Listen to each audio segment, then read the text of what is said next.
Hello everyone! Magandang buhay po sa lahat. Welcome na welcome po kayo dito sa aking Mathematics Tagalog tutorial. Sa video na ito ay papaliwanag ko sa inyo about percentage, kung paano mag-compute ng discount and sale price. So ito po yung dalawang formulas. First, discount is equal to original price times discount rate. And sale price is equal to original price minus discount. So, papaliwanag ko po sa inyo, magbibigay po ako ng different examples kung paano po gamitin itong formulas. Okay, so bago po tayo magbigay ng example, i-define muna natin ano nga ba ang discount. Discount refers to the amount or percentage deducted from the normal selling price of something. And the discount means a reduction in the price of a good or service. How about sale price?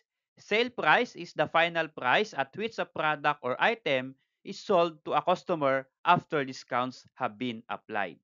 So karaniwan po nakikita natin sa lahat ng establishment, for example, supermarket or sa palengke, karaniwan po ay nagbibigay po sila ng different discounts on selected items. So yung mga discounts po na ito po ay nakakaakit sa mga mamimili. Okay? Karaniwan po kasi ang mga Pinoy, kapag may discount, dun po sila bumibili ng items or pwede pong food, items, or goods. Mula po sa ating dalawang formulas, discount and sale price, ay papaliwanag ko po sa inyo kung paano po mag-determine ng discount, original price, discount rate mula po sa ating problem. Okay, so for example, we have this number 1. Ang hinahanap po sa number 1 problem ay discount and sale price. So, paano po i-calculate yung discount and sale price? For number 2 problem, for example, ang hinahanap po dito ay paano naman po i-calculate yung original price? And for number 3, paano naman po i-calculate yung discount rate? So, iba-iba po yung aking problem na ipipresent para po maintindihan ninyo paano po mag-determine or mag-compute ng discount and sale price using the formula at paano po mag-compute ng original price, paano po mag-compute ng discount rate. Okay, so let's start with number 1 example. The original price or mark price of a book is 400 pesos. How much is the discount and sale price if 20% discount rate is given to the first 10 customers? Okay, so ang good po ditong bibilhin natin ay book. Okay? The problem asked the original price or mark price. So take note, some book ay gumamit po sila ng original price na term at yung ibang book naman ay gumamit po sila ng mark price. So the same lang po yung original price and mark price. Okay, so mula po dito sa ating problem, i-determine po natin yung ating given. Yung given po natin na 400 ay ito po yung ating original price. Okay, so ang original price po ng book ay 400 pesos and another given po dito ay 20% discount rate. Okay? So, 20% that is discount rate. And ano po ang mayroong number dito? Actually, ito po ang 10 customers. Yung 10 customers po dito ay ito po yung makakakuha ng 20% discount sa atin pong book. Okay? So, hindi po siya given. Okay? So, ang hahanapin po natin dito ay yung discount and sale price mula po dito sa ating problem. So, sabi po niya, how much is the discount and sale price? Okay. So, ito po yung ating unknown. So, yung formula na gagamitin po natin ay ito po yung una. Compute po natin yung una, discount. Discount is equal to original price times discount rate. So, given po dito yung original price at discount rate. Sa-substitute lang po natin dito sa ating formula. Okay? So, this will become discount is equal to, ano po yung original price natin? Ang original price po natin dito ay 400 pesos. Okay, lagay po natin 400 times 20% yung ating pong discount rate. Okay, so discount rate is 20%. Now, we are going to multiply. So, notice here, 400 times 20%. So, hindi po natin pwedeng i-multiply yung 400 and then 20%. So, hindi po pwedeng i-multiply kapag mayroon pong percentage. So, i-remove natin yung percentage. Paano po? Ganito lang po yon. To remove percentage, ay i-divide natin sa 100. Okay? So, pag tinanggal natin yung percentage, dapat i-divide natin sa 100. So, what is 20 divided by 100? Ito po ay 0.20 or ang shortcut po niyan, pag dinivide mo yung number sa 100, i-move mo lang po yung decimal from right to left. So, ang decimal po ay nandito sa right ng 0 sa 20. So, kapag wala pong decimal, understood na andito po. So, i-move mo yung decimal, 2 times kasi yung 100, dalawa po yung zeros niya. So, 1, 2, that is 0.20. So, lagyan po ng 0. So, 0.20. Okay? Then, you can now multiply 400 times 0.20. Okay? And that is equal to 80 pesos. So, ang ating pong discount ay 80 pesos. Okay, so i-calculate naman po natin itong sale price. So, ang formula that we're going to use for sale price is equal to original price minus discount. Okay? So, ang original price po natin ay 400 pesos. Lagay po natin dyan. So, sale price is equal to original price is 400 minus ano po yung ating discount. Okay, ang discount po ay ito po yung na-compute natin kanina na 80 pesos. So, ilagay po natin 80 pesos.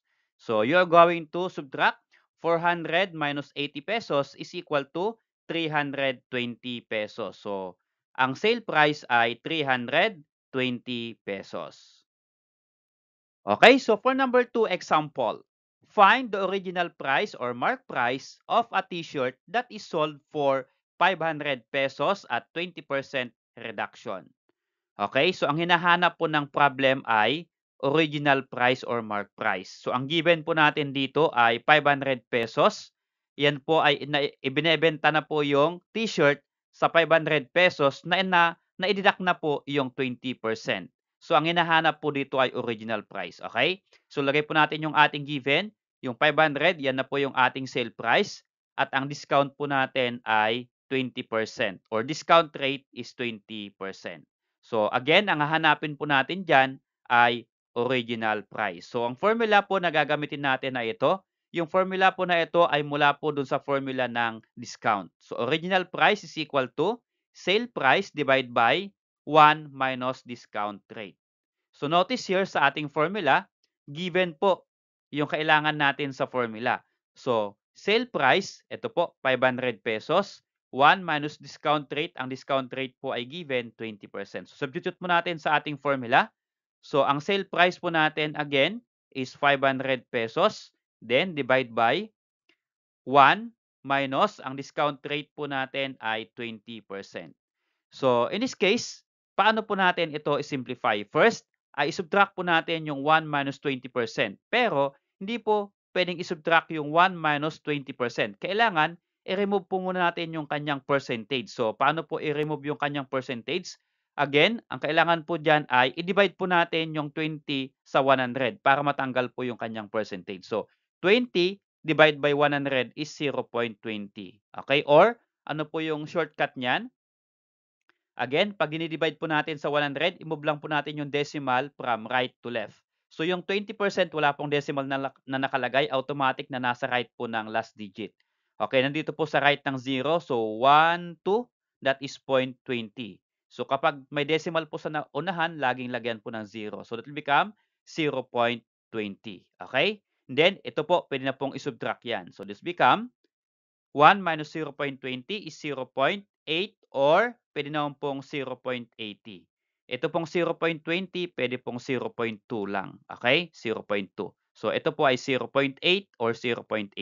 Then, we're going to divide. 500 divided by 0.8 is equal to 625 pesos. So, yung 625 pesos, iyan po yung kanyang original price.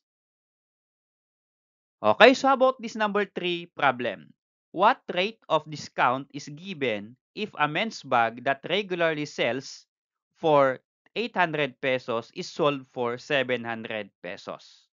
Okay, dalawa po yung given natin dito, 800 pesos and 700 pesos.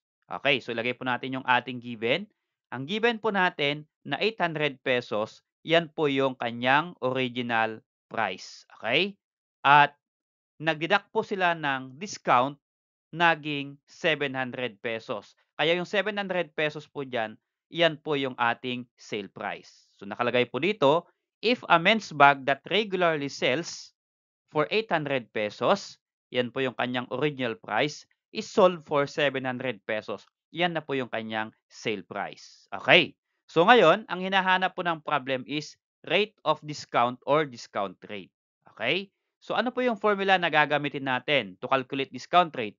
So mula po sa formula ng discount, discount is equal to original price times discount rate, ay makaka-revise po tayo, makakagawa tayo ng another formula na gagamitin natin for discount rate. So discount rate is equal to discount divided by original price. Okay? So, paano po natin kaya ito gagamitin? Pero take note, ito po ay rate or discount rate. Kapag rate po ang pinag-uusapan, lagi pong may percentage. Kaya, i-multiply po natin yung sagot natin dito sa discount divided by original price by 100%. Okay. So, ang kailangan po natin dito para magamit tong formula ay discount. Wala pong discount sa ating given. Ano po? At isa pa, original price, given pa yung original price. So, hanapin po muna natin yung discount. So, ang discount po ay ito po yung ah, difference ng original price at sale price. Paano pong difference? Isusubtract po natin yung original price sa sale price. Okay? Yan po yung kanyang discount. So 800 original price minus sale price 700, that is equal to 100 pesos. At yung 100 pesos na yan, yan po yung discount. Okay? So again, 800 pesos original price, nag-discount ng 100 kaya ibinibenta ng 700 pesos, yan po yung sale price. Okay, so since meron na po tayong discount, isolve na po natin yung discount rate mula po sa ating new formula. Discount rate is equal to discount divided by original price times 100. So substitute mo natin ano po yung discount and ano po yung na-compute natin. Discount is 100 pesos. Divide by original price ay ito po 800 pesos. So divide by 800 then times 100%. Okay, so bago po i-multiply sa 100%, kailangan i-divide po muna natin. 100 divided by 800 is equal to 0.125. Okay, kung di po nyo kaya ng mano-mano, pwede po ninyong gamitin ang inyong calculator. Okay, and then 0.25, i-multiply natin sa 100%. Okay, and then that is equal to 12.5%.